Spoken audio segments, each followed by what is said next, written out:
Hi guys, it's Mia from MiasDanceVideos, and I'm going to skip the long intro / explanation / apologies that I owe you all, and if any of you are somewhat interested in why I've been gone so long, just let me know and I'll make a video explaining. But for now, I'm here with 10 ballet vocabulary words that any beginner should know. So anybody that begins ballet just as something new or they're picking it back up again, these are 10 vocabulary words that I feel are just simple, they're just easy steps, kind of just technical terms that you should know when starting a ballet class so you're not completely lost. So the first one is bar, which I think most people are familiar with. Bar is the horizontal bar on the wall, and that's usually where you do like warm-ups before doing floor work and stuff, where you'll do pliés and rond de jambes and you'll practice things to build your strength. You can also hear it like as a verb. So we're going to do bar now. So it can either be just going to the bar or doing bar, which would just be warm-ups at the bar.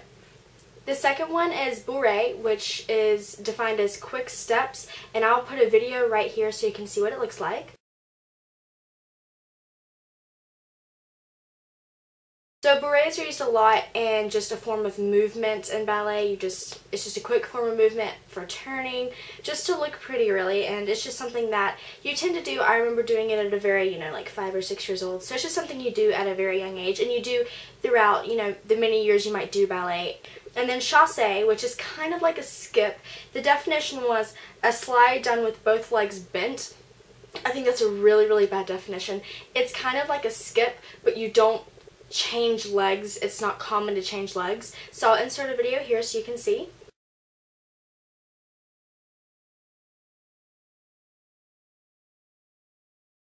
And then demi-pointe, which you hear a lot, it just depends who your teacher is. I didn't hear demi-pointe until I was probably about 12, and I had like a really formal, really scary, but really formal teacher.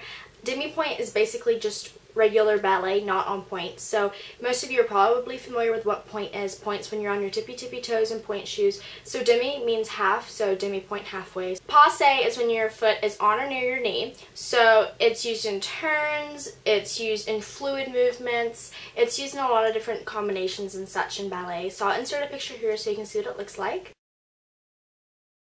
It's not really an extremely complicated move. For beginners, you just gotta work on, getting that standing leg straight and balancing. But passé is just basically when your foot is on or near the knee. Relevé is when you rise to balance on your toes through a plie. So that's a difference. And the next one, which is élevé. So relevé with the R is when you use a plie, and then élevé is when you just rise up on your feet, and I'll insert videos here so you can see the difference.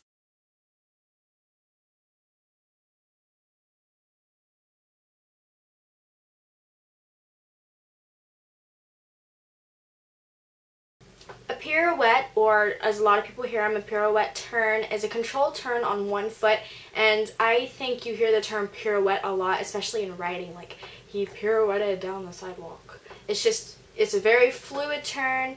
A lot of people, like when I first learned them, you learn like the steps you go through to perform one. So I'll insert a quick video here.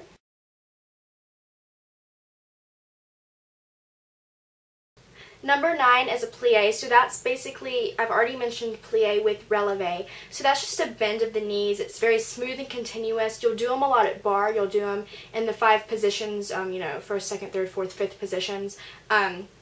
It just helps build strength, but it also helps with turns, to make turns longer. It helps you just to get up onto demi-pointe, or if you're doing pointe, to help you get up onto pointe.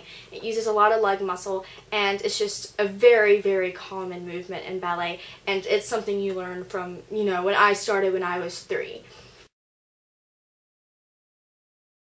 So susu, you would probably recognize it if you saw a picture of a ballerina on stage. Susu is basically when you're, risen, and you go from 5th position, and you rise so that your feet are like pretty much hugging and humping each other. They're really, really close together, and it's like a 5th position relevé kind of, or you can do it with an élevé, which, like I said, would be without the plie, but it's just when your feet are really close together, and a lot of times they'll have their arms in high fifth, which is way above their heads, and they'll have it like that, and they just stand there, or sometimes you'll do a turn kind of like that, which would be like a chaîné turn, but that's not really beginner, so why am I going into chaîné turns? Alright, so I hope you guys enjoyed this video. If you want to see like a different section of ballet terms slash vocabulary. So if you want to see like another 10 ballet terms, maybe for like a ballet 2 level where I could go into like chaîné turns or something, just let me know and I'll do a video on that. I'm also thinking of doing a video on the different positions of ballet, like first, second, third, fourth, fifth, and just going through those so that any beginner can know what they are. And if you have any other requests, I'm thinking about doing kind of a stretching video, something like that. If you have any other requests, just leave them below or inbox me and I'll try to get to them. Thanks guys, bye.